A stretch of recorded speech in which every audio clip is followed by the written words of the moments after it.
Welcome everyone to the 1167th regular meeting and public hearing of the Livonia City Planning Commission.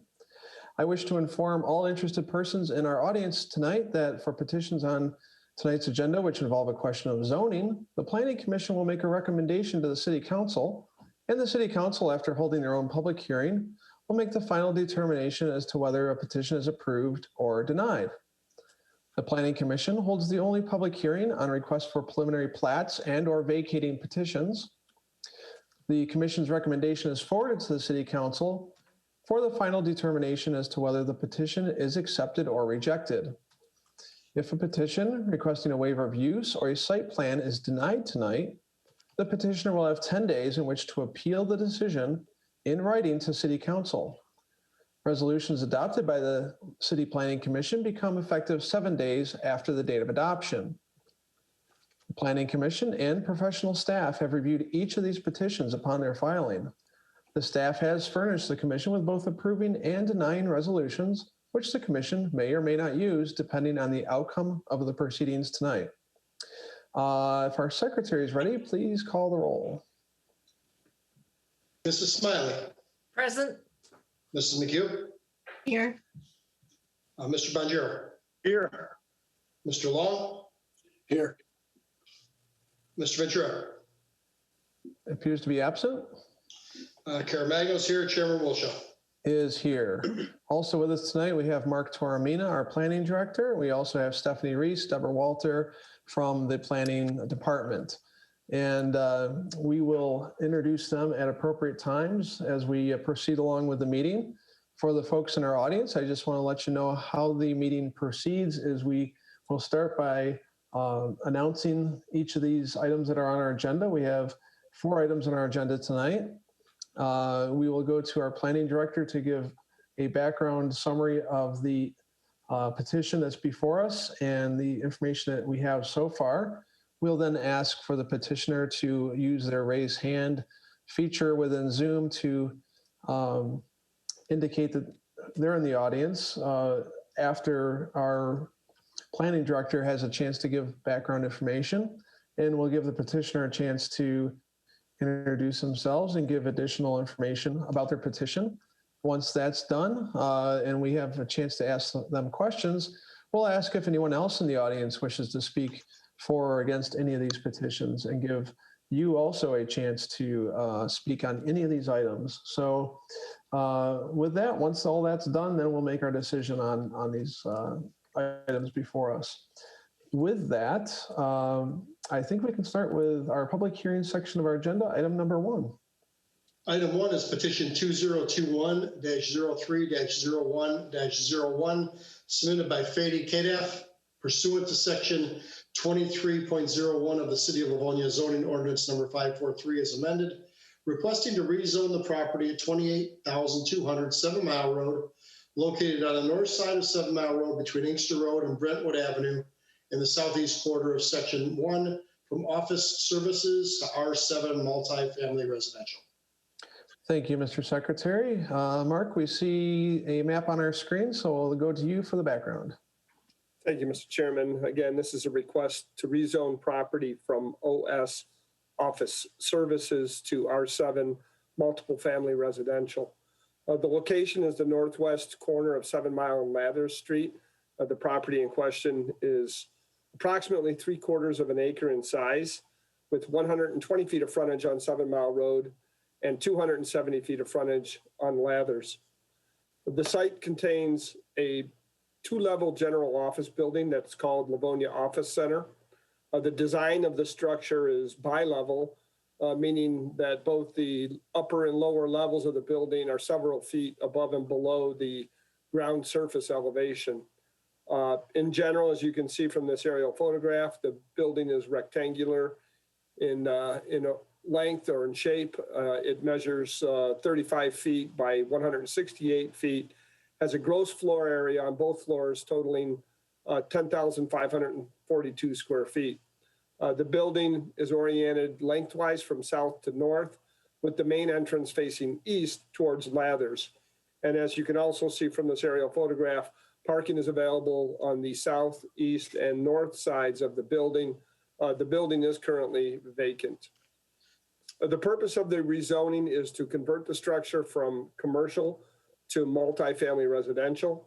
The proposed R7 zoning allows for apartments as a permitted use, subject to review and approval by the Planning Commission and City Council.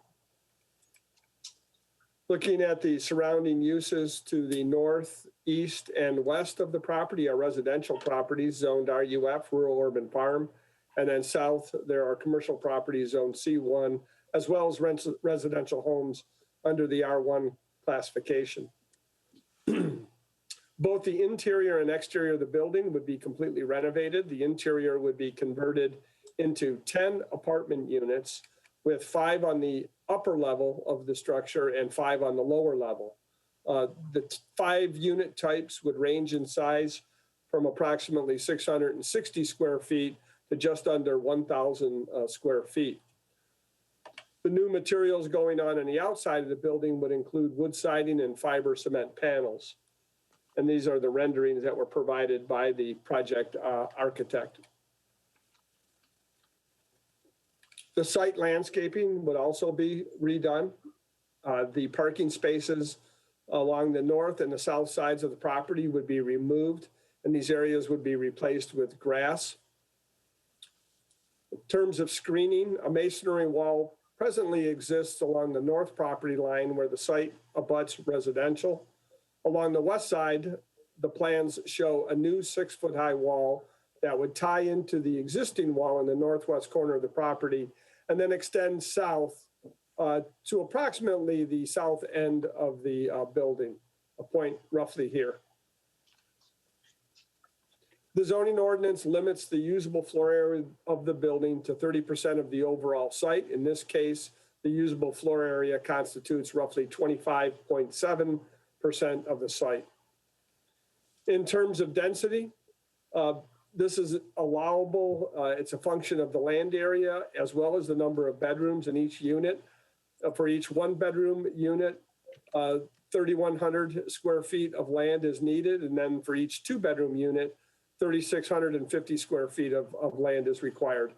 As proposed, the minimum required site area based on a total of 8 1-bedroom units and 2 2-bedroom units would be 32,100 square feet or 0.74 acres. With the total area of the site being 32,400 square feet, the number of units would be conforming to the ordinance.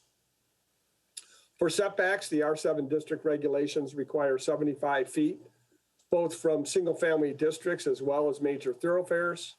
The front of this building from 7 Mile Road is approximately 42 feet from the right-of-way. And then from the residential districts on the west side of the building, it's about 15 feet. That's here, this closest point. And then on the north side, it's about 60 feet. Thus, the building fails to comply with the front, rear, and side yard setbacks of the R7 district. For parking, required are 2.5 spaces per dwelling unit. The proposed apartment building with 10 units requires 25 spaces. The plan presented here shows 33 off-street parking spaces. The future land use map designates the subject property as medium density residential. This would include small-scale infill apartments as recommended and at a density of between 5 to 14 units per acre. As currently designed, this project would have a density that translates to about 10 units per acre and would therefore be consistent with the future land use plan map. With that, Mr. Chairman, I am happy to read out the correspondence on this item. We have several letters. Sure, go ahead. Our first letter is from the Engineering Division dated March 22nd, and it reads, in accordance with your request, the Engineering Division has reviewed the above referenced petition. We have no objections to the proposed rezoning at this time. The proposed project parcel is assigned the address of 28200 7 Mile Road. The existing building is currently serviced by public water main and sanitary sewer, as well as private storm sewer. The submitted drawings do not indicate any modifications to the existing services that would require a permit through the engineering department. If revisions to the existing service leads are needed, the developer shall submit plans to this department for permitting. It should be noted that the developer may be required to obtain a permit from Wayne County should any work occur within the 7 Mile Road right-of-way. This letter is signed by David Lear, Assistant City Engineer. Next is a letter from the inspection department dated April 5th that reads, pursuant to your request, the above referenced petition has been reviewed and the following is noted. This would be a change in use and the structure would be required to meet the current building code, including the barrier-free code. The current setup does not provide barrier-free access to the units. This department has no further objections to this petition. And that letter is signed by Jerome Hanna, Director of Inspection. Next is a letter from the Department of Finance dated March 17th, and it reads, I have reviewed the address connected with the above noted petition. There are no past due amounts receivable. However, the water bill of $261.96 is currently due on April 9th. I have no objections to this proposal. That letter is signed by Connie Kumpula, Chief Accountant. Next is a letter from our office, from the Office of the Treasurer dated March 24th and indicating no objections as there are no taxes due at this time. Next is a letter or an email correspondence dated March 24th to the Planning Commission from Anish Kuti, and it reads, hi, I am responding to the letter I received regarding public hearing on petition 2021-311 submitted by Fadi Kadaf. The property on 28200 7 Mile Road, I am opposing that place turning into multiple family homes. It would be better to turn into single family home. Again, that email is from Anish Manny, who gives their address at 19053 Harrison Avenue. We have another email correspondence. This is from Gary Lentz, dated April 2nd, that reads, I am the property owner of 19300 Lathers Street, north of the subject property on the east side of the street. I am against the proposed rezoning sought in this petition. First, the present zoning better serves the needs of the city and residents by providing office space. Second, this parcel is much too small for multiple family housing uses. Third, multiple family housing is not needed at this location as there are more than sufficient such zoning in other areas of the city. Fourth, such a change in zoning to multiple family use is not in character with the current zoning and uses in the area, which has business along this section of 7 Mile and single family residences. Fourth, this proposed rezoning is not conforming with all other zoning in the area and would not fit in with the neighborhood. Fifth, vehicular traffic would be much greater and be 24 hours a day as opposed to what we have had with the present office building prior to it closing. Sixth, it has been shown by studies that there could be more crime in multiple family housing as opposed to the present zoning and in single family residential areas. Seventh, this proposed zoning could require more city services than the current zoning. For these reasons stated, I respectfully request that this petition be denied. And again, that comes from a Gary Lentz, who does not provide their address. We also have a letter from Christina and Kevin Delisle, dated April 9th, that reads, I, Christina and Kevin Delisle, am a resident residing at 28290 7 Mile. I am writing to express my strong opposition to petition 2021-311 submitted by Fadi Kadaf on behalf of 29200 7 Mile LLC, requesting the approval to rezone the property located at 28200 7 Mile Road. My opposition is based on the following concerns. I am concerned that the property values will decline with the addition of a multifamily apartment complex. I am also concerned with increased noise and traffic that will result from the complex and the safety of children in the neighborhood. The location is right down the street from Botsford Elementary School. There is already a lot of traffic congestion at that intersection, especially during school months, as well as children walking to and from school and the park.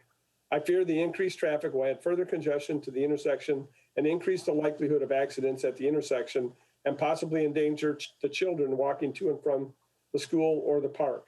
In addition, I feel that our privacy will be negatively impacted by the construction of an apartment complex. This zoning change does not conform to the current neighborhood of single-family homes. I've spoken with multiple neighbors and they have expressed the same concerns. We would like to keep our neighborhood as it is, neighborhood of single-family homes. Please do not rezone this property. Next, we received 14 letters of opposition that all read the same. It reads, do hereby fully oppose the petition 2021-311 311 submitted by Fadi Kadaf on behalf of 29200 7 Mile LLC, requesting the approval to rezone the property located at 28200 7 Mile Road. Letters received are from various residents, including, I believe it says Roger Prey and Janet Prey, who give their address as 19315 Lather Street. John Finch at 19304 Lathers.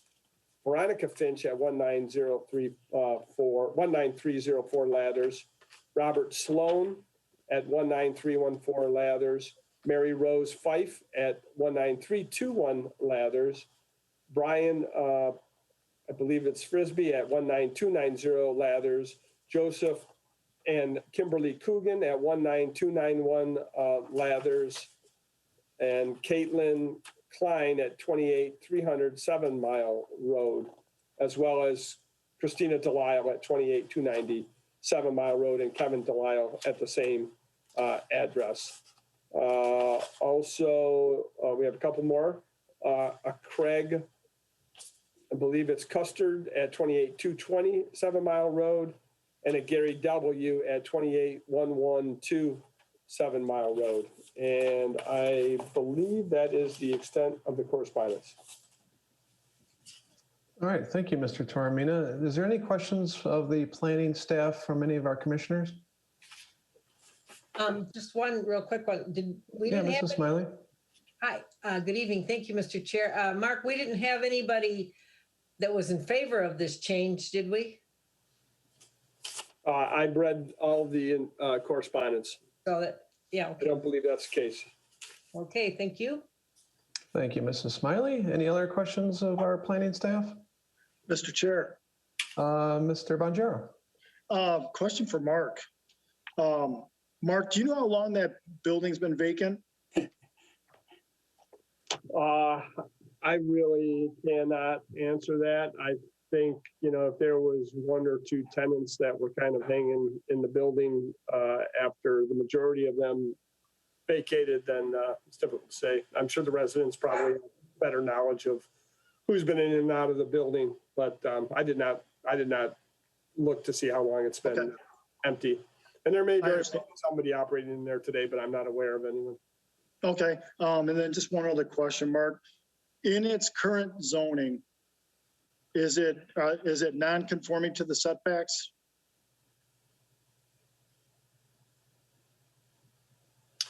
I don't believe, I'd have to double check on the side yard setback. I think that's actually, unless it's 15 feet, there could be a very minor deficiency on the west side. But other than that, I'm not aware of any nonconformities with respect to the building as it exists as an office under the OS zoning classification. Okay, thank you. All right, thank you, Mr. Bonjero. Any other questions from any of the commissioners? Okay, great, thank you. We're going to go to the petitioner, Mr. Kadef, who is in our audience tonight. I'm going to give him a chance to unmute himself. And let's see here. There we go. Mr. Kadef, you can unmute yourself and introduce yourself with your name and address for our record. Sure. Can you guys hear me okay? We do. Good evening. Excellent. Yep. Good evening. Fadi Kadaf, and the business address is 4 Park Lane Boulevard, Suite 312, Gilmore, Michigan, 48126. And this is in respect to 28200 7 Mile Road. Okay, great. And before we get too deep into the presentation and questions, I always want to remind folks that tonight's agenda item for this property is the rezoning of the property from office to residential, R7 multiple family residential. We do have a conceptual site plan and some renderings that you've provided, which we appreciate, but right now our main discussion is going to be focused on the zoning and if the zoning is appropriate for that area. there probably will not be as much discussion regarding the actual building details and the site plan, because if the rezoning is recommended for approval, then that would go to city council, and then that would eventually start the site plan process to come back to us. So I just want to at least start out with that establishment of what our main topic of discussion tonight is, which is the zoning. So is there anything else that you would like to add, Mr. Cadiff, to the presentation that we heard from Mr. Toromina? Well, just a couple things. One, I know that there was from the city building department regarding barrier-free. The property currently is not barrier-free, that is correct, but we have in the plans to make the proposed site barrier-free, sorry. And it is in the plans, in our preliminary plans. There was a few comments or comments made by residents in the area regarding traffic. I feel like I'm on the other side of that, keeping it as a commercial property where you would have not only employees and people that work in the building, but then customers of that, versus what we know is a 8 single and 2 2-bedroom kind of defined traffic that is of the same traffic of the people that live in the neighborhoods, right? So they're basically on the same schedule. We feel that this would actually decrease traffic versus increase traffic, especially as it pertains to traffic trying to make that turn from 7 Mile to Lathers. In terms of the the type of property, this is intended to be developed as a higher end apartment building with very, very minimal units, and it is going to be designed in a way that's attractive towards young professionals or people that are downsizing. It is not going to be designed to attract families, just so we're clear about that.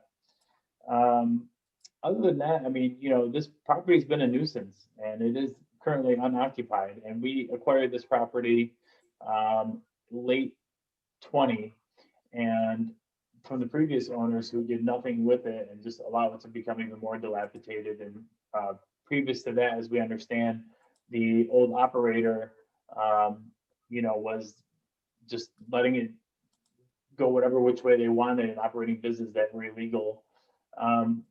We feel that this property has had its opportunity to be a commercial property. We think that, keeping it a commercial property in this, climate and the changes that we've had globally in terms of office space and so forth is going to be less suited. And, putting a nice facade and adding some green space and allowing people to live there that will care about the community is more impactful than to have simply, people that come in and out and don't care about the community or the property. So.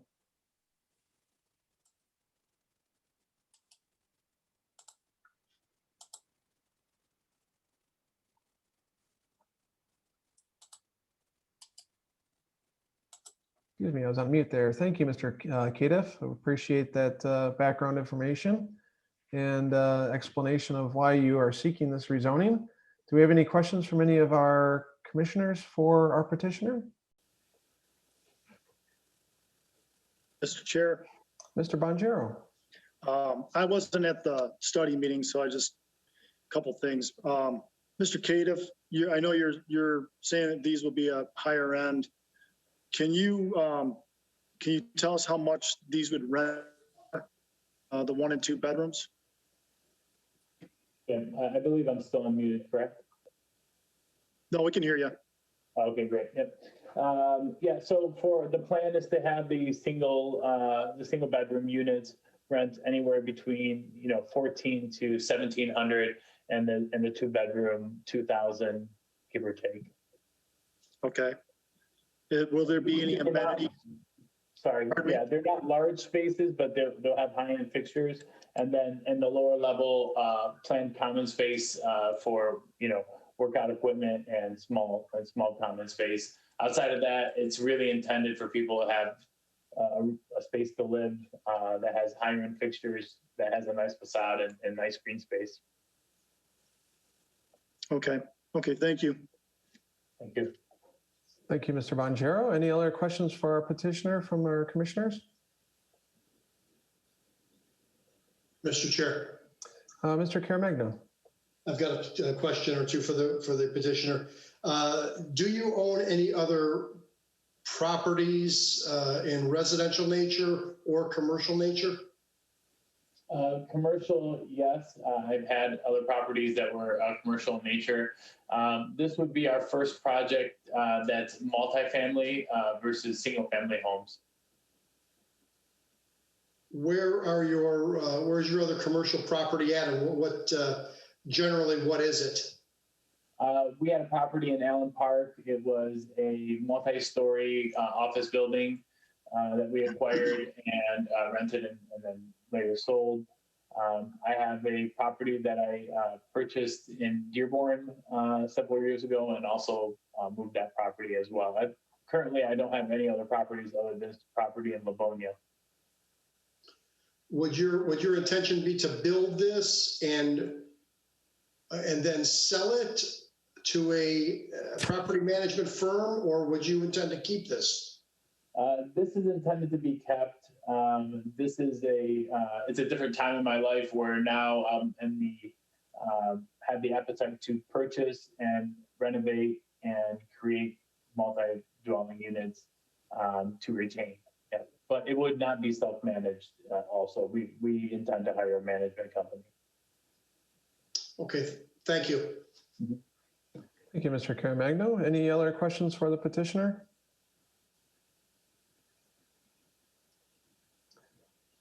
Mr. Cadiff, I don't know if you stated it, excuse me if I didn't hear it, but how long have you owned this property for? We purchased it in late of 20. I think it was either November or October of 2020. Okay, so roughly 6 months or so. Correct. Okay.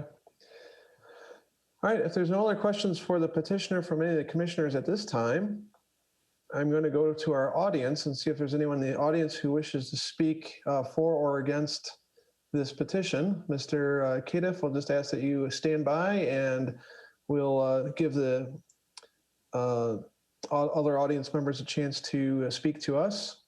We have a few folks raising their hand. We just ask that you click raise hand if you want to speak. And we're going to start with Mr. listed as Mr. Coogan. And you can unmute yourself. And again, we'll ask that you start with your name and address for our record. Good evening. Good evening. My name is Joseph Coogan. I live at 19291 Lathers.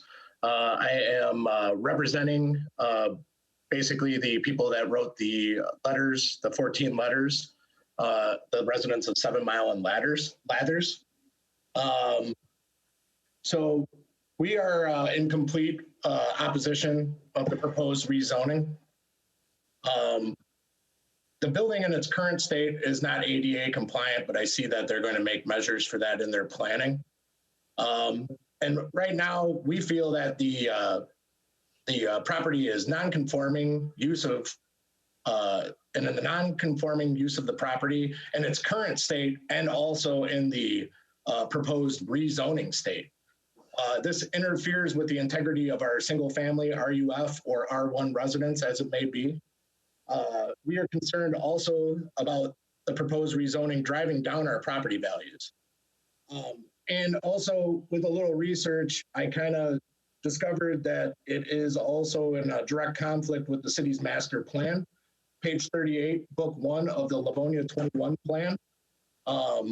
There was a proposal to fix available housing types, senior housing, and apartment maintenance of existing part of apartments, and also to keep senior living options and retain our current single-family housing in our area. A single-family residence built on this site will generate basically the same tax revenue as a multi-family dwelling, and for that, like I said, I represent the members of the area here of 7 Mile and Lathers, and we are in complete opposition of it. And you can see that that's basically across the board. Thank you for your time. Well, thank you, Mr. Coogan. We appreciate your comments and appreciate that you're representing a group of people who wrote those emails to us. That certainly helps to have a single voice represent them like that. So I appreciate your time. Thank you. We also have Mrs. and Mr. Curry. I'm going to give you an opportunity to speak. Let me just click the button. You can unmute yourself when you're ready and introduce yourself. Okay, good afternoon. This is Terrence Curry and Glenda Curry. We live at 19042 Harrison Avenue, Livonia, Michigan. We're across the street, catty corner to the proposed property. We are also neighbors of Anise, the first letter that you read off regarding the property. I had a conversation with my wife earlier about this property, and Mr. Kadif, that you bought this property just last year. I'm glad that you mentioned that. Last time this property came up to the zoning commission for review was from the previous owner who wanted to actually put in massage parlors or massage parlor into this property, which was shut down, thank goodness. But it's coming up again. I know that property's been there for a while. And yes, it's hard to get commercial customers in some of these properties. I kind of deal in that type of thing myself as far as dealing with certain properties. I like the rendition you have here. I'm not really arguing for or against. I'm just putting out information. And I said to myself, that commercial property across the street where you could have a dentist office, lawyer's office, accountant office, doctor's office, something to that effect. Maybe you would have residents or customers, clients who would rent space in that office if it looked like something more updated instead of an old piece of property from the early 1970s. Your rendition looks like a type of office that if you updated the outside and inside like that, you may get clients and tenants that are business professionals to actually come and put their office. I would love to have an office or have clients come to an office that looks like your rendition. The one that looks like now is no. It looks like something I wouldn't want anyone to come to. Any business we all know off 7 Mile, all these strip mall areas, they have these little offices where no one has business. It's a bunch of turnover. There's turnover even in the strip mall right in front of the Walmart past Middle Belt on 7 Mile. So you have to have something that draws people's eye as far as attention if it's going to be for a commercial property. Now, but you're talking about putting money into this to turn into a residential multifamily property. And you said, yes, it's going to be high end. Rent starts here. I'm glad the other commissioner brought that up, how much the rent would be. But that's what you're proposing. My issue would be with this with multifamily. And again, just for the record, I'm not trying to say anything negatively or try to portray any type of whatever. But all best intentions, we all know that. What I would want from the commission is to make sure if somewhere down the line, if he cannot get these high-end tenants who live in places like this, that this place would not turn over to something like maybe low-income housing, Section 8 housing, nothing that can be subsidized by the government. It's got to be high-end. So there can't be later on where we couldn't get the high-end tenants we're looking for. So we're just going to get any and everybody who decides they can pay for the rent for the 1-bedroom or 2-bedroom. So I'm hoping that the commission, if by some chance you approve this, there is a restriction in place that this area or that this if it turns into a multifamily apartment complex, cannot be subsidized housing. It has to stay as it is. But in my opinion, Mr. Cadiff, if you updated this outside of the property from your rendition now, you may get some qualified business clients who would actually move into the location and make it a viable office space. Because currently the way it looks, nobody wants to go there. But I love the rendition from the outside and everything else. But, you know, appearances, location is everything. You're trying to have a business or you're a doctor, a lawyer, attorney, accountant or whatever. If you said my office is in this spot and it looks like this, they'll get business. They'll want to lease this space. But the way it looks now, no, I wouldn't want to put as a business owner, I wouldn't want to have an office in that space the way it looks right now anyway. So that's just a bigger marquee that shows the name of the businesses out there. But that's just our input from here at across the street, catty corner to the property. Well, thank you, Mr. Curry. We appreciate your comments, and we're going to keep those in our minds as we go forward here and make our decisions. So thank you for coming this evening. You're free to continue to listen and see how things go, and we appreciate your comments. Is there anyone else in the audience wishing to speak for or against this petition? If so, click raise hand and we'll give you an opportunity to speak. I don't see anyone else clicking raise hands. So Mr. Cadiff, we'll go back to you and give you an opportunity to have the last word on anything that you'd like to say before we make our decision. Sure, thank you. Well, I want to just, honestly, just address the people that have concerns that live in the neighborhood. I can understand their concerns. I mean, obviously, I live in the neighborhood as well, and if there was something that was going up that I felt strongly or disliked, I would speak out as well and tell them what my reasons are. I appreciate the comments from everybody. I understand that everybody wants something to happen to this property that's positive. My only concern is that, this property has had its opportunity to become to be an office space in the past. It's failed multiple times over. I'm not qualified to say whether or not property values would be affected if this is turned into a multifamily versus stay as an office space.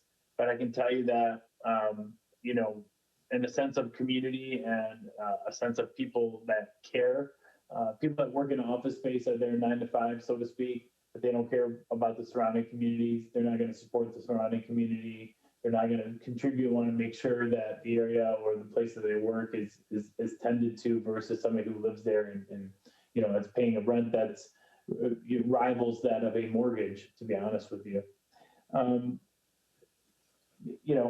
In the end, we can only present what we think would be a great idea and would be good for the community. And if it doesn't go our direction, then so be it. But, at that point, I mean, there are, no guarantees on where the property goes from there. If we want to convert it to office space, we'll make our best effort, but it's got to be economically sensible for us as well as a property owner. Or anybody else who purchases it.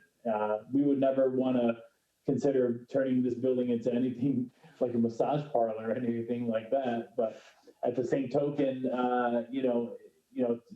there's only so much money that can be put into a commercial space for the lease rates that you get, and for it to make sense. So I don't think if it stays office space that it's going to change dramatically, so to speak. Nor is it going to attract, a lot of companies that in this day and age want to be there. So. Okay, well, thank you for those comments. Before I close the public hearing, I'm going to go to our commissioners again and just see if there's anyone else on the commission who has any questions that they'd like to make before our motion. If there's no questions, then I'm going to close the public hearing and a motion would be in order. Mr. Chair, I've got a question. Mr. Caramagno, go ahead. And Mark, maybe you can answer this. Mr. Curry had some good points about Section 8 low-income housing. Is that preventable if this becomes R7 residential?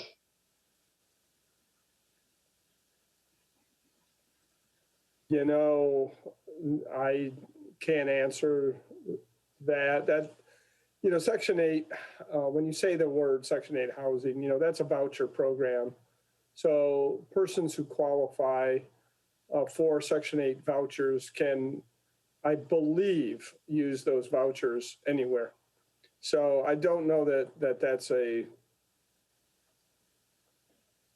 condition that could be,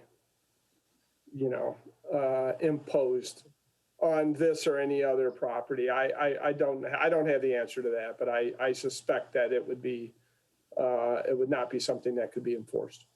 Okay, and so on the back of that, can this be similar to other properties I've seen where it is a 55 and older crowd that can only move in. Is that something that could be imposed on this R7 property? Those are usually voluntary offerings by the owners or petitioners in cases. Can it be imposed as a condition of approval? I would caution the commission making that recommendation without first getting advice from the planning commission. If it was something that Mr. Kadaf was willing to impose, as part of this development, that's fine. That would be completely at his discretion. Okay, well, that helps. Thank you. Thank you, Mr. Caremagno. Good questions. Mr. Kadaf, I believe you wanted to make a comment. Yeah, regarding subsidized housing, and in terms of what's attractive for subsidized housing. Based on my experience in subsidized housing, it's based on bedroom and count, it's based on square footage and things like that. The vouchers that are permitted are based on those factors. So if you take a property like this that has very, very light square footage per unit, single bedroom, and you get a voucher against it, that voucher is going to be a very small amount, and the difference in the rent is that's paid by the tenant. It's just not feasible, from zooming out in that perspective. So, just so you kind of get an idea of the program and how this doesn't really fit the mold for a program like that. All right, thank you for that comment. Mr. Long, did you want to make a question or comment? Yes, thank you, Mr. Chairman. Mr. Tormina, I think Mr. Coogan cited that this proposed rezoning would be against the future land use plan, but I thought in study session we had said that it was consistent with the future land use plan. Do you have a verdict on that? Or yeah, I know he referenced a code. I don't know if you have that in front of you. Well, Mr. Cogan was reciting parts of the plan that reference retaining single family development and other issues. What we were presenting was, how does this property comport with the future land use map? And the future land use map does in fact designate this area for medium density residential. Now, medium density residential has a range of recommended density anywhere from 5 to 14 units an acre. So that's a little bit more than what maybe an R1, an RC or something would fit into that category, all the way up to R7. So what is being presented in terms of a use is not contrary to what the future land use map envisions for this part of the community. Great, thank you. Thank you for the clarification. Thank you, Mr. Chairman. All right, great question. Any other questions or comments from any of the commissioners? If not, a motion is in order.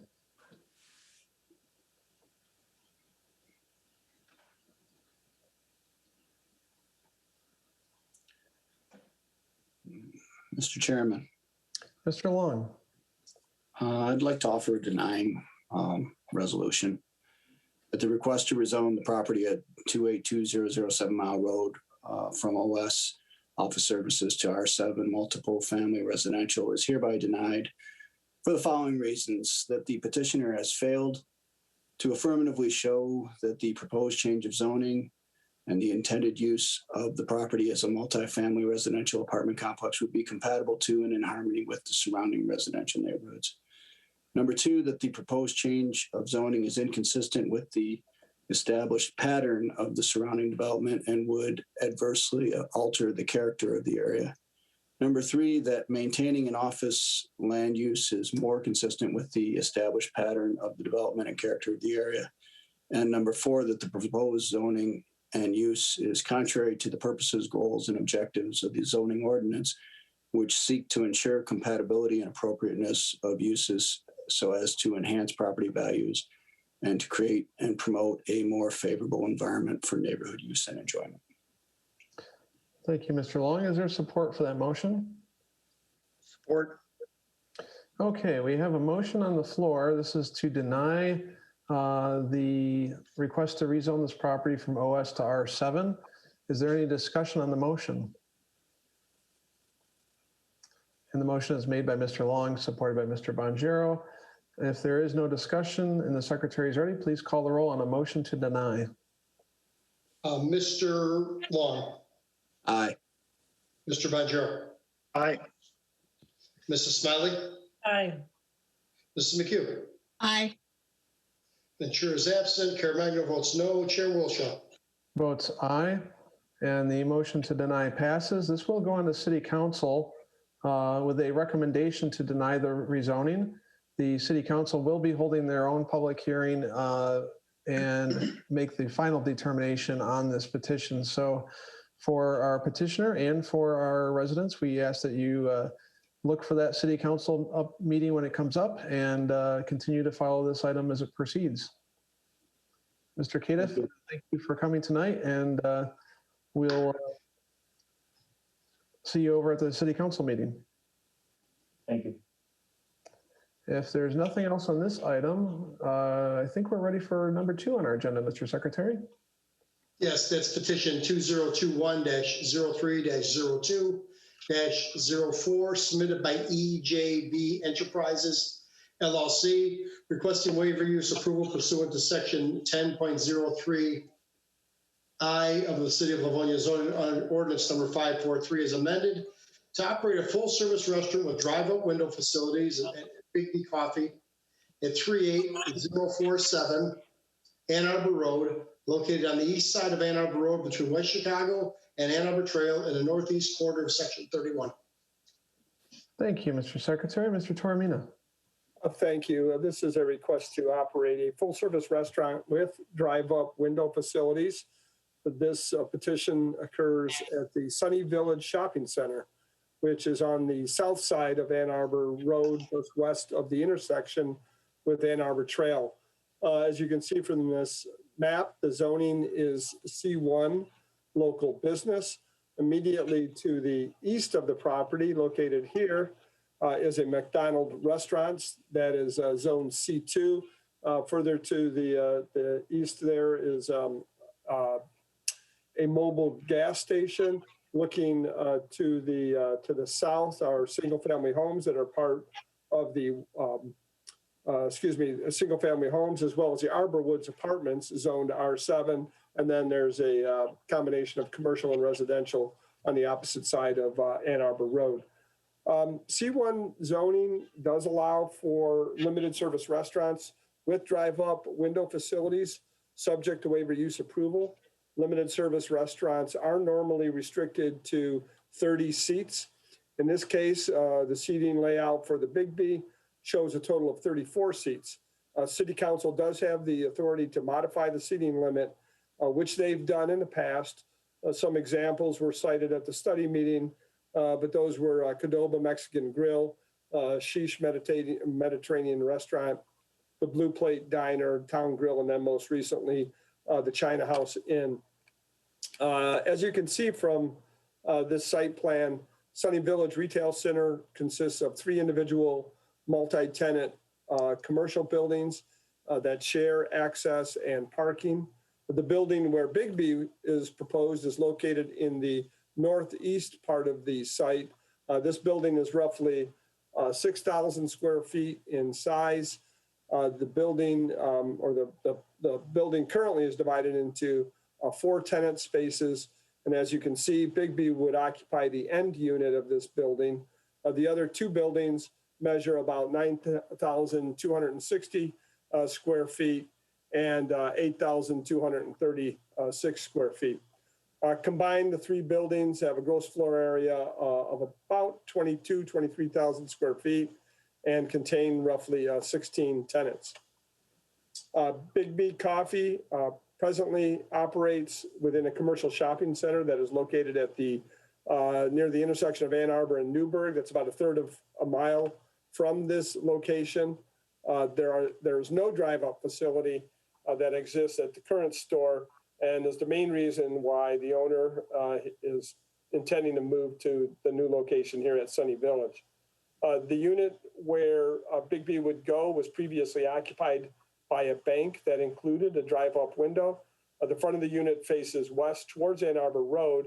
The unit size is about 1,920 square feet.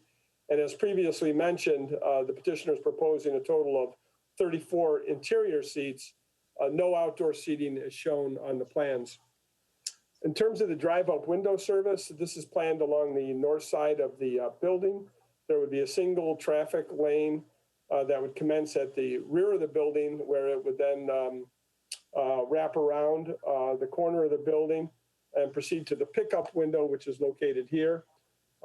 As you can see, there are 7, or from the aerial photograph, you can see that there are 7 existing parking spaces located directly behind the building. These would be eliminated and replaced with a loading zone, as well as the drive-up lane where the cars would enter the queue to use the order station. And then after ordering, the cars would turn the corner of the building and then finish here at the pickup window, which is beneath a canopy that was part of the former bank's teller services. The plan shows stacking for at least 6 vehicles. This does not include the car at the pickup window. The ordinance also requires that there be adequate bypass opportunities for cars that are in the drive-through service lane. In this case, you have a 30-foot wide drive aisle adjacent to the service lane here. That transitions to about 23 feet on the north side. So there's ample opportunities for vehicles to get around the cars that are in line to use the drive-up service. Parking at the center is adequate to handle the needs of the proposed restaurant. There are no other exterior modifications proposed to the unit. We don't have information relative to signage at this time. So with that, Mr. Chairman, I'll be happy to read out the correspondence on this item. Yes, please. First is a letter from our engineering division dated March 15th that reads, the existing building is currently serviced by public water main and sanitary sewer, as well as private storm sewer. The submitted drawings do not indicate any modifications to the existing leads, and we do not believe there will be any further impacts to the existing systems. It should be noted that the developer may be required to obtain a permit from the Michigan Department of Transportation should any work occur within the Ann Arbor Road right-of-way. That letter is dated March 15th and signed by David Lear, Assistant City Engineer. Next is a letter of no objection coming from the Livonia Fire and Rescue Division, dated March 15th and signed by Greg Thomas, Fire Marshal. Another letter of no objection from the Division of Police and Scott Shapansky, Sergeant of the Traffic Bureau. That is a letter dated March 16th. Next, we have a letter from the Inspection Department dated April 5th that reads, pursuant to your request, the above referenced petition has been reviewed. The following is noted. There are currently no dumpster enclosures on this site. Dumpster enclosures should be provided behind the building for the existing dumpsters. That letter is signed by Jerome Hanna. Next, we have a letter from our Department of Finance dated March 15th that reads, I have reviewed the address connected with the above noted petition. The following water bill charges due to the city of Livonia. Water bill charge, $540.53. I believe that city received payment by check of that past due bill on April 7th. So we do have confirmation and a statement from the finance department that has been taken care of. And then lastly, we have a letter dated March 24th from the Office of Treasurer indicating that they have no objections to the proposal as there are no taxes due. And that letter is signed by Linda Scheel, Treasurer of the City of Livonia. Thank you. Great. Thank you, Mr. Tormina. Do we have any questions for our planning staff? If there's none, I believe our petitioner's in the audience. Let's see. Mr. Boyson, let me give you a chance to unmute yourself here. There you go. Good evening. Good evening, everyone. And again, we'll just ask that you start with your name and address for our record. Sure, sure. My name is Ed Boyson. I'm the current owner of the Big B Coffee, as Mr. Cormier had mentioned, on the corner of Ann Arbor Road and Newburgh. My address there is 37403 Ann Arbor Road, Livonia, Michigan. I am looking to relocate the current Big B Coffee that's there to this site here to add a drive-through so that we can have a better chance at surviving the current times. Understood. Is there any questions from any of our commissioners for Mr. Boyson in regards to this petition? Mr. Chair. Mr. Caremagno. Hello, Mr. Boyson. Your drive-through behind that retail establishment eliminates those parking places. I'm assuming that the owner has spoken with the tenants that would be below you as we're looking at this picture, and they're okay with not having good access to the back of their building? I believe so. That's the case, yes. As I drove by probably a week and a half ago, I seen a lot of activity back there. Plants outside and people sitting outside. And I just wonder if there's going to be concern from them. And if there's a way to route that traffic differently, if there is, as to not have a bad relationship there. When you say out back, are you referring to like directly behind the building or further back to the back of the property? No, I'm talking about right directly behind the building. There was just, I randomly pulled in there one day, seen a lot of activity behind that building. People look like people coming and going, loading, unloading. That would be awful inconvenient for them. But listen, I don't know if the property owner tells them, listen, this is what I'm going to do, and that's too bad. I don't know that, but it just looks like there could be a problem there, from what I saw. Right. I mean, my understanding is that the landlord, has spoken to them about us coming in. They didn't have any objections. I don't know in regards to the parking spaces. I mean, if they are having, loading or whatnot temporarily, or if they're standing outside, there is a loading zone there that would be designated so that the drive-through traffic wouldn't cross over. But yeah, I hear what you're saying. I definitely don't want to have a bad relationship with the neighbors there. And it was worth mentioning. I see you have a loading zone. I understand that. It struck me as a busy area of all days that I went through there. But other than this, I like this plan. Other than the potential conflict there. Thank you. Thank you. Thank you, Mr. Caremagno. Any other questions or comments from any of the commissioners for our petitioner? Just, Mr. Chair? Yeah, Ms. Smiley. Yep. Do you normally have that long of a wait? 1, 2, 3, 4, 5, 6, 7, 8 cars? No. I mean, typically we want to have cars move every 1.5 to 2 minutes. If we start to see there's a backup of cars, then we would then take the cars off the window and direct them to park in the parking spaces, and we would run their order out to their cars to alleviate the traffic in case it starts backing up like that. But that's not typical to have a stack of cars 8 to 10 deep from the pickup window. Okay, thank you. Thank you, Mr. Chair. Of course. Thank you, Ms. Smiley. Any other questions for our petitioner? If not, is there anyone in the audience wishing to speak for or against this item? If so, click raise hand. I don't see anybody raising their hand. If there's no other questions or comments from any of the commissioners, Mr. Boyson, is there anything else that you'd like to say before we close the public hearing?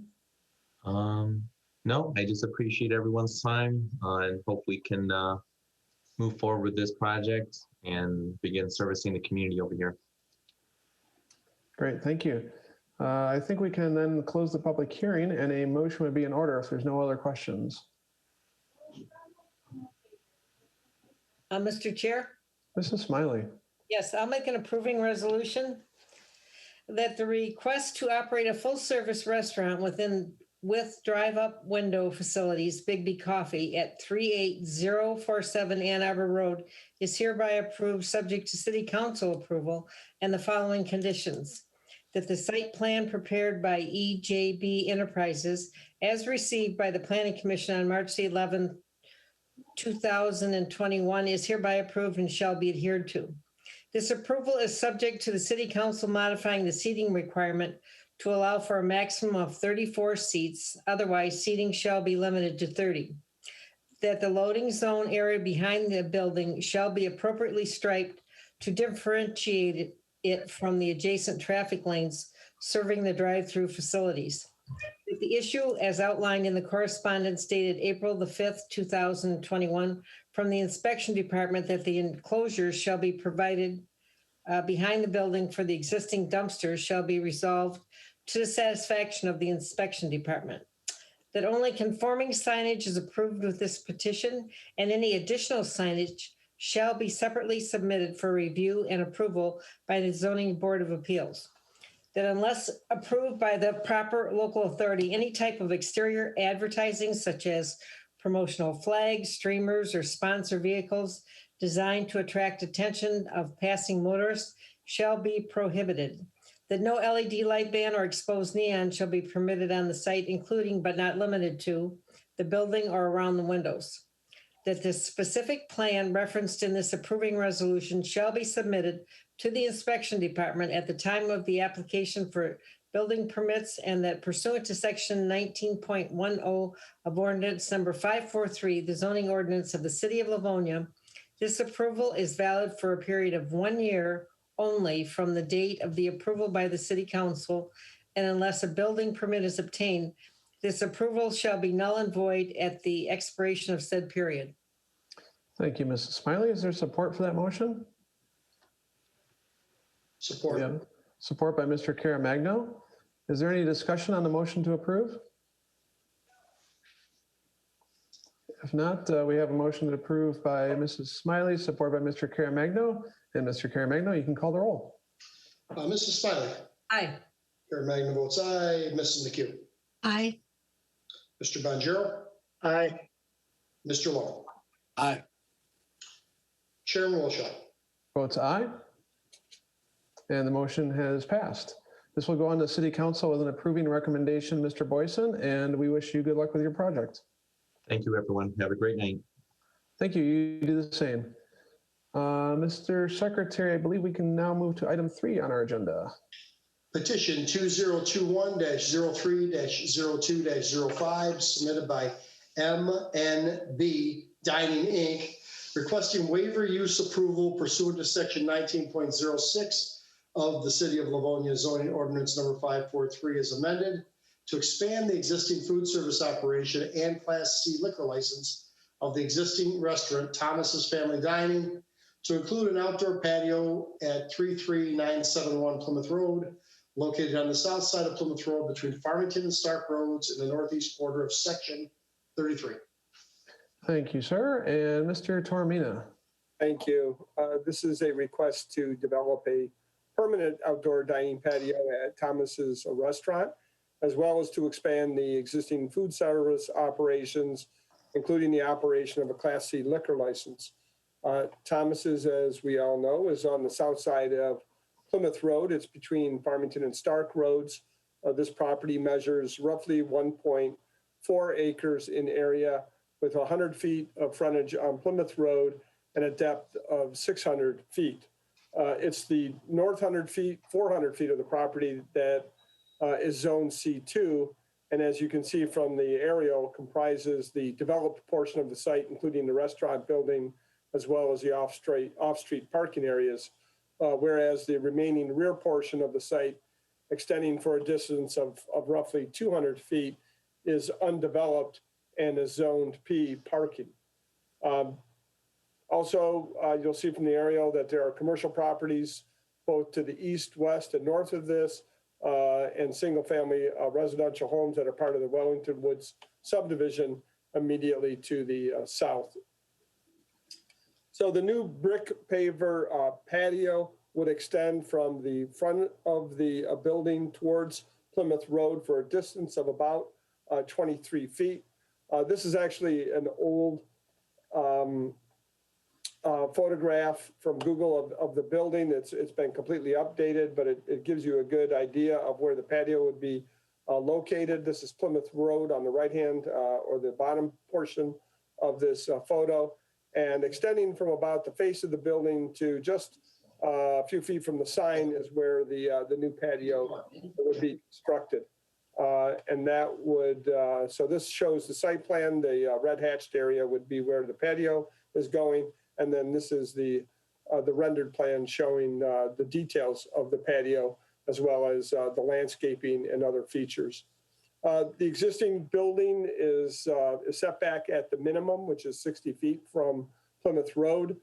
So the new patio would be about 37 feet from the right-of-way line, which is allowed as long as there are no structural canopies, coverings, or other enclosures.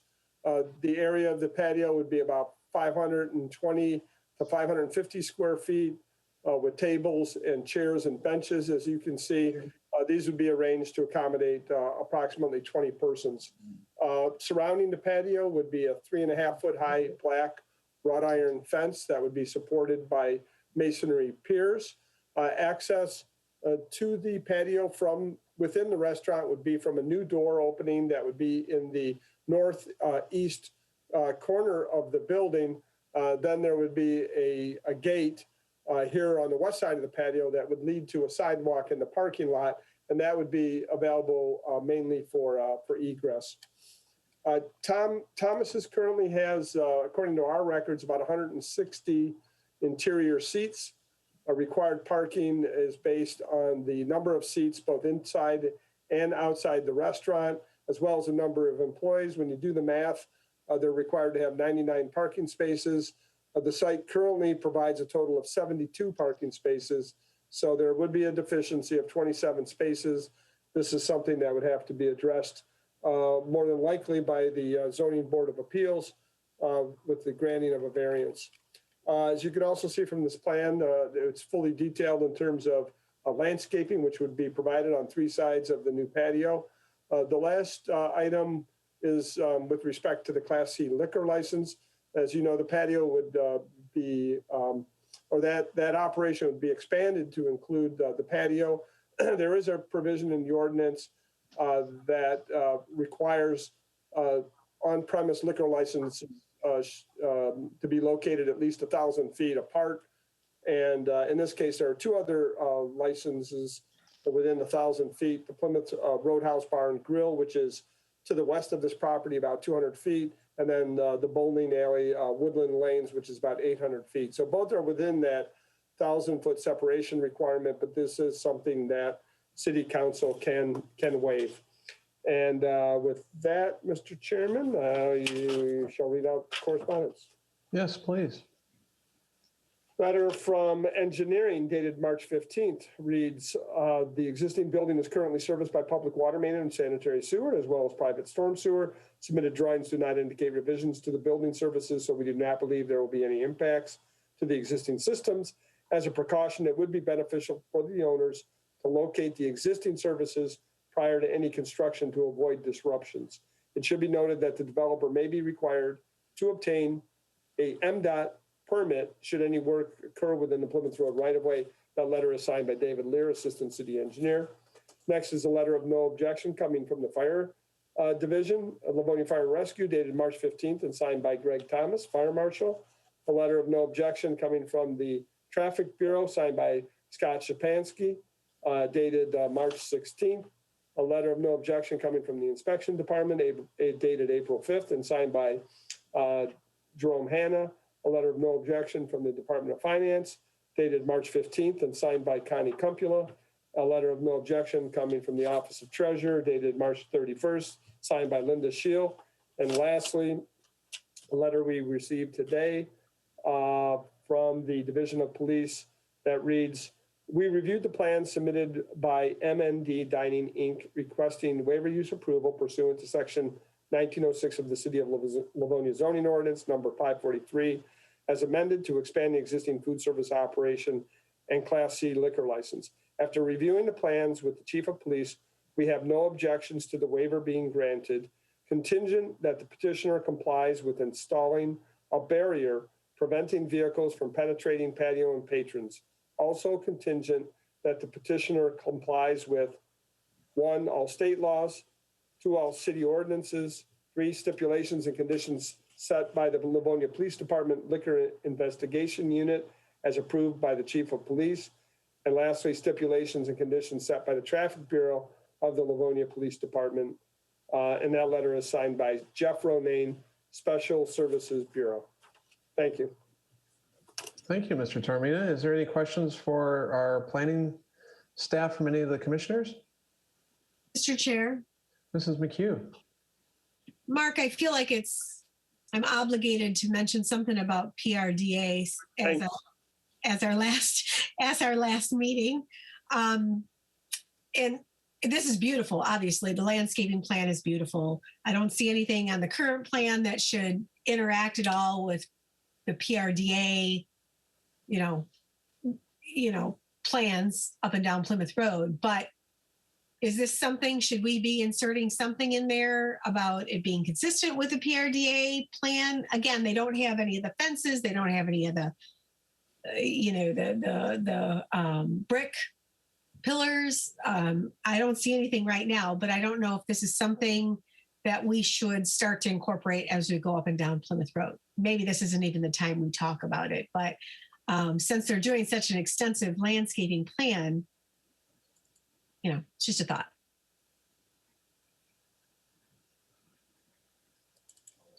Yeah, if I may, Mr. Chairman. Yeah, Mr. Tormina, go ahead. I don't, trying to recall, I'm actually going back to the prepared resolution to see if we mentioned the landscaping plan. I know we had discussed it, but I just wanted to make sure it's in there. So the PRDA, when they did discuss it, didn't direct any improvements, any hardscape improvements to the site in terms of fencing or walls. What they did indicate is that the landscaping should be done in a way that would be consistent with the PRDA theme, if you will. And so we've incorporated that into condition number 2 of the prepared resolution. And hopefully, Betsy, that addresses what. Beautiful. No, as long as it's in there. I just didn't see that. That's great. Perfect. Thank you. Great, thank you. Good discussion. Any other questions or comments to our planning director before we go to the petitioner? If not, Mr. Cusack is in the audience. I'm going to give him the opportunity to unmute himself and introduce himself. Good evening, sir. Yeah, good evening. This is Mark Cusack, owner of Thomas's 33971 Plymouth Road. Well, thank you for coming this evening. Is there anything else that you'd like to add to what we've heard so far from our planning staff? Other than the fact that we are trying to beautify and enhance our building, as well as I think that's going to enhance the look of the building from Plymouth Road. We updated the outside of the building last year. This is kind of sort of phase 2. With the current situation with virus, I think a lot of our customers asked for that. So we're just trying to be proactive and give them what they want. All right, thank you. Is there any questions of any of our commissioners for our petitioner? I don't see any questions for Mr. Cusack. Is there anyone in the audience wishing to speak for or against this item? If so, please click raise hand. I don't see anyone raising their hand. Is there anything else, Mr. Cusack, that you would like to add before we make our decision? No, I think we're good. Thank you. Thank you for your Okay, time. great. Thank you for coming this evening, and I will close the public hearing. If there's no other questions or comments from any of the commissioners, Mr. Chair, And Mr. Bonjero. just one point on the police review about a barrier wall. Is that something that's going to need to be considered? I don't know if there would be a question for Mark. Yeah, I did speak with Mr. Ronayne this afternoon, and I indicated to him the intention of putting the fencing as well as, and that the fencing would be supported by these masonry piers or block pillars as they're identified on the plan. He was fine with that. So Okay. as long as it's demarcated and protected, he felt that that would be adequate. Correct. Okay. Okay, great. Thanks. Good question. Any other questions or comments regarding the petition before we close the public hearing? If not, I will again close the public hearing and seek a motion for this item. Mr. Chair, Mrs. McHugh. I'd like to offer an approving resolution that the request to expand the existing food service operation and Class C liquor license to the existing restaurant, Thomas's Family Dining, to include an outdoor dining patio at 33971 Plymouth Road is hereby approved, subject to the waiving of the 1,000-foot separation requirement as set forth in section 11.03H of the zoning ordinance by the City Council, and also subject to the following additional conditions. That the site plan received by the Planning Commission on March 15, 2021 is hereby approved and shall be adhered to. That the enlarged proposed patio plan identified as sheet number L-1.0 dated March 3rd, 2021, prepared by Reliable Landscaping, Inc. is hereby approved and shall be adhered to, including all other landscaping, which shall be consistent with the character of the PRDA's landscape design elements. That the maximum number of outdoor patio patron seats shall not exceed a total of 20. That this approval is subject to the petitioner either reducing the amount of inside seating, expanding the existing parking lot, or being granted a variance from the Zoning Board of Appeals for deficit parking and conditions related thereto. That the type, sizes, or quantity of the plant materials to be planted along the outside of the edge of the patio shall be installed to the satisfaction of the inspection department and therefore permanently maintained in a healthy condition. That there shall be no outdoor speakers or sound equipment, including televisions, allowed at any time. That all light fixtures shall be aimed and shielded to minimize stray light trespassing across property lines and glaring into adjacent roadways. That any form of outdoor advertising or signage shall be prohibited on any of the patio structures, including fencing, seating, and tables, without the prior written approval by the City of Livonia Inspection Department. That unless approved by the proper local authority, any type of exterior advertising, such as promotional flags, streamers, or sponsor vehicles designed to attract the attention of passing motorists shall be prohibited. That only conforming signage is approved with this petition, and any additional signage shall be separately submitted for review and approval by the Zoning Board of Appeals. Number 11, that no LED light band or exposed neon shall be permitted on this site, including but not limited to the building or around the windows. And number 12, that the specific plans referenced in this approving resolution shall be submitted to the inspection department at the time the building permits are applied for. Okay, do we have support for that? Support.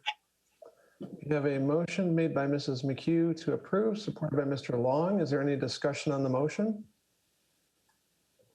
If not, if our secretary is ready, please call the roll on a motion to approve. McHugh, Aye. Mr. Long, Aye. Mrs. Smiley, Aye. Mr. Bonjero, Aye. Caremagno votes aye, Chairman Wilshaw. Votes aye, and the motion passes.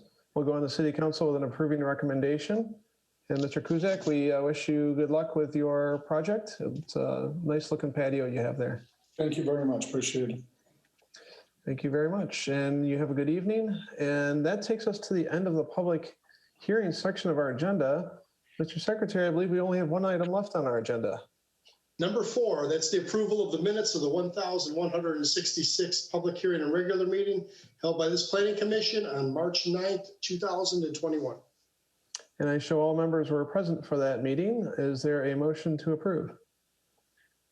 Mr. Chair, I move that we approve the minutes. Excellent. And supported by? Support. All right, we have a motion to approve by Mrs. Smiley and supported by Mr. Bonjero. If there's no objection from our commissioners, I think we can safely show 6 to approve those minutes. I don't see any objections, so we can note that. That takes us to the end of our agenda. Is there any other business to come before the Planning Commission this evening? Hearing none, a motion to adjourn would be in order. So moved. Moved by Mr. Long, supported by Support. Mrs. McHugh. So we have a motion to adjourn. Again, if there is no objection from any of our other commissioners, I think we can safely show 6 on that motion to adjourn. And that will take us to the end of our meeting tonight. We do want to thank Livonia Television staff for their contribution to our meeting and our Planning Commission staff as well. And if there's no other business to come before the commission, we are going to mark this meeting adjourned at 8:22 p.m. We're going to wish Livonia a good night and wish that everyone stay safe. Have a good night. Good night.